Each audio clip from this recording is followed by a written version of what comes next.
ये आपको बता रहा हूँ, आज से 5 साल दूर नहीं है या 10 साल दूर लोग नहीं शादी नहीं है करेंगे। जहाँ पे लड़के की माँ कहेगी कि हमें अपने बेटे की शादी नहीं करनी है। और इस तरह से अगर जब तक ये लॉ चेंज नहीं होगा, जब तक ये जेंडर न्यूट्रल लॉज नहीं होंगे, परिवार की कॉन्सेप्ट ही खत्म हो तब जाएगी। तक ये परिवार का कॉन्सेप्ट खत्म हो जाएगा। और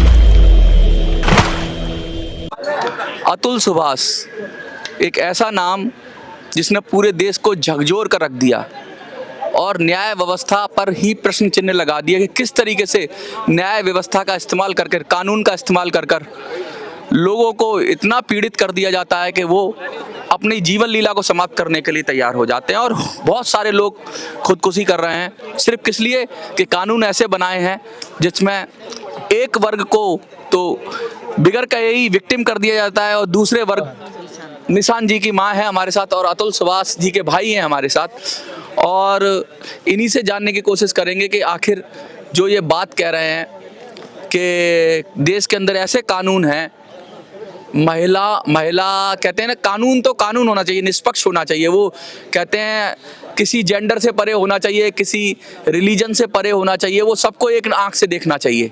लेकिन अगर कानून ही महिला और पुरुष देखने लगे, लिंग भेद करने लगे और किसी के लिए कुछ किसी के लिए कुछ, तो फिर लगता है कि अन्याय तो देश के अंदर होता ही है। अतुल सुभाष का जो जितना वीडियो वायरल हुआ, जिस तरीके से उन्होंने पक्ष रखा कि कानून को हथियार बना लिया गया उनको प्रताड़ित करने के लिए, पैसा छापने की मशीन बना लिया है लोगों ने। आजकल तो 2 दिन में तलाक हो जाता है और उस पर फिर इतने सारे केस लगा दिए जाते हैं और मन चाहे ढंग से पैसा वसूला जाता है। 4 शादियां कर रही हैं महिलाएं, ऐसा भी हो रहा है। मैं सबके लिए नहीं कह रहा हूँ, कुछ खास किस्म के हैं जो इस तरह का काम कर रहे हैं। क्या कहेंगे उनको? पहले सबसे पहले तो आपका परिचय और क्या है आपके मन में दर्द, अपनी भाषा में क्या कहना?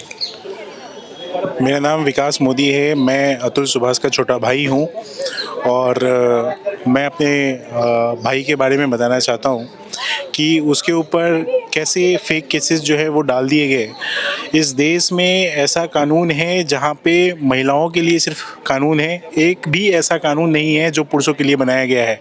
अगर पुरुषों के ऊपर फेक केसेस डाल दिए गए हैं तो उससे बचने का उपाय नहीं है, क्योंकि जुडिशरी करप्ट है। जुडिशरी जो है वो पैसे की डिमांड करती है। जुडिशरी को पैसा चाहिए, तब वो केसेस जो है वो देखेंगे कि फेवर में किसके दिया जाए, या फिर हो सकता है कि आपके एल्यूमनी जो डिमांड की जाए, एल्यूमनी जो डिमांड की जा रही है वो एल्यूमनी के डिमांड जो है वो एल्यूमनी में कंसेशन दिया जाए, बिकॉज कि आप उसको पैसे दे रहे हो जुडिशरी में जजेस को।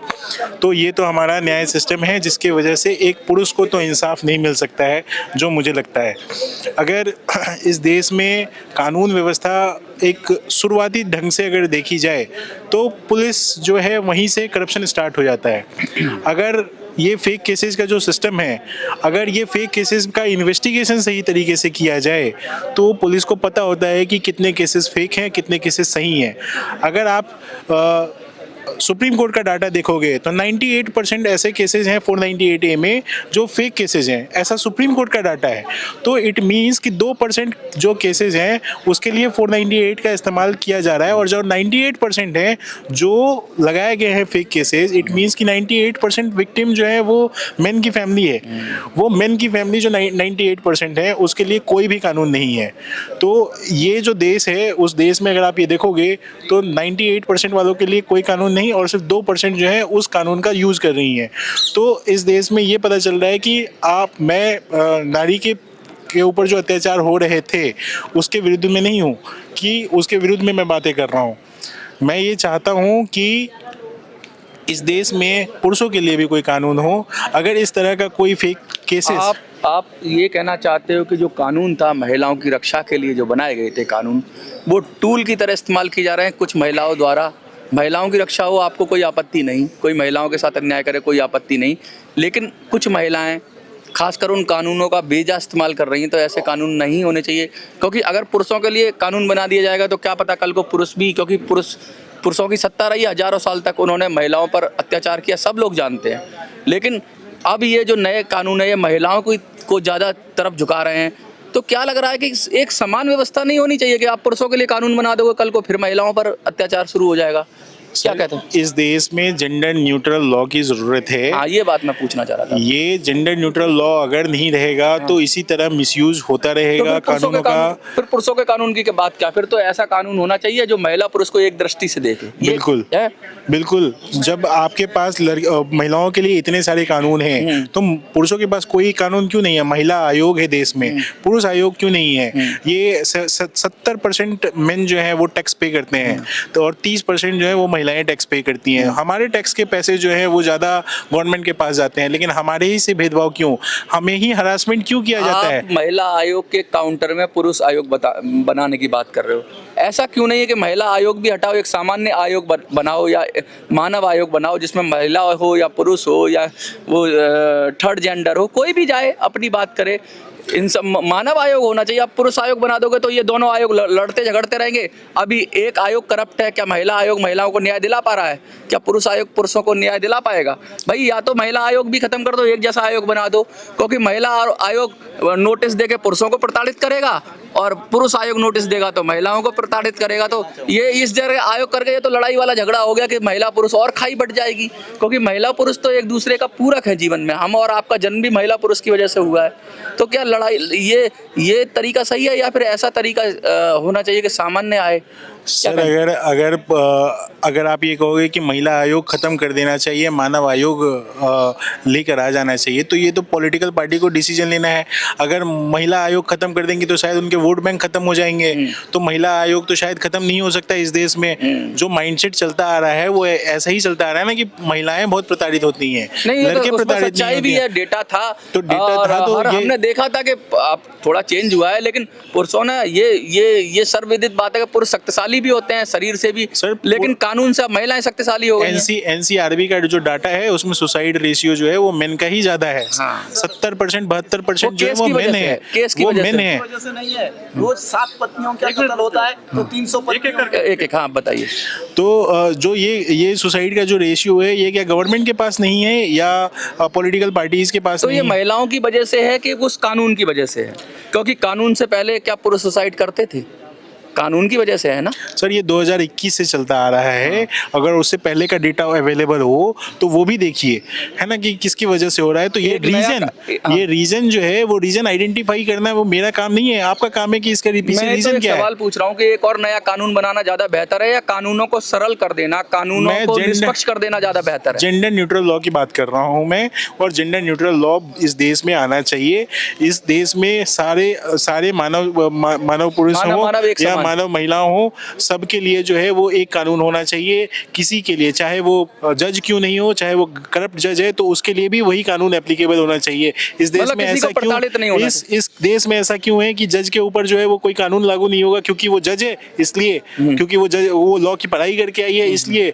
एडवोकेट के ऊपर जो है वो पुलिस अरेस्ट नहीं कर सकती है, क्यों नहीं अरेस्ट कर सकती है? क्योंकि वो लॉ जानते हैं इसलिए। क्यों नहीं हो सकता? क्यों? अगर वो फेक केसेस के अगेंस्ट कोई जज लड़ाई कर रहा है तो उसके ऊपर भी उतनी ही कार्रवाई होनी चाहिए, तभी इस देश में सिस्टम में चेंज आएगा। अभी कुछ 2-3 दिन पहले ही एक जजमेंट आया है जिसमें ये बताया गया है कि अगर महिला सुसाइड की थी उस केस में और महिला के फादर ने लड़के को और लड़के के फैमिली को जेल भेज दिया 800 दिनों के लिए। कोर्ट में ये डिसाइड हुआ कि उस केस में जो है वो लड़की ही गलत थी और उसने जानबूझकर सुसाइड कर लिया था। तो कोर्ट ने ये डिसीजन लिया उस केस में कि लड़के के फादर को भी 800 दिन के लिए सजा सुनाई दी गई जेल जाने के लिए। जब तक इस देश में इस तरह के ऑर्डर्स नहीं आएंगे तब तक इस देश में ये सुधार नहीं आ पाएगा। कि जुडिशरी भी परसेप्शन पे चलती है कि महिला देख ली दूर से ही, पहले ही फैसला कर लेते हैं मन में कि महिला है तो ये मतलब पीड़ित ही रहेगी। सुप्रीम कोर्ट की अभी रिसेंटली पब्लिक प्लेटफॉर्म में एक जज आके बोलती हैं कि हमारे लिए तो सहानुभूति होती है उस महिला को देख के जो महिला जो है वो वर्किंग वुमेन है। तो अगर इस तरह के माइंडसेट के जजेस बैठे हुए सुप्रीम कोर्ट में हैं तो उस जज के कोर्ट रूम में अगर कोई मेन का केस जाएगा तो उस मेन का क्या होगा? पहले से प्रीजुडिस है, वो तो प्रीजुडिस है कि वो उनके ही फेवर में देंगी जो महिला वर्किंग वुमेन है। क्या जजों के लिए भी कोड ऑफ कंडक्ट होना चाहिए? क्या उनके लिए भी? बिल्कुल कोड ऑफ कंडक्ट होना चाहिए। मैं आपको यही बोल रहा हूँ कि जेंडर न्यूट्रल लॉ होना चाहिए। इसमें कोई भेदभाव नहीं है, चाहे वो कोई भी इंसान हो, उसके लिए वही कानून एप्लीकेबल होगा। दोषी को सजा मिलनी चाहिए।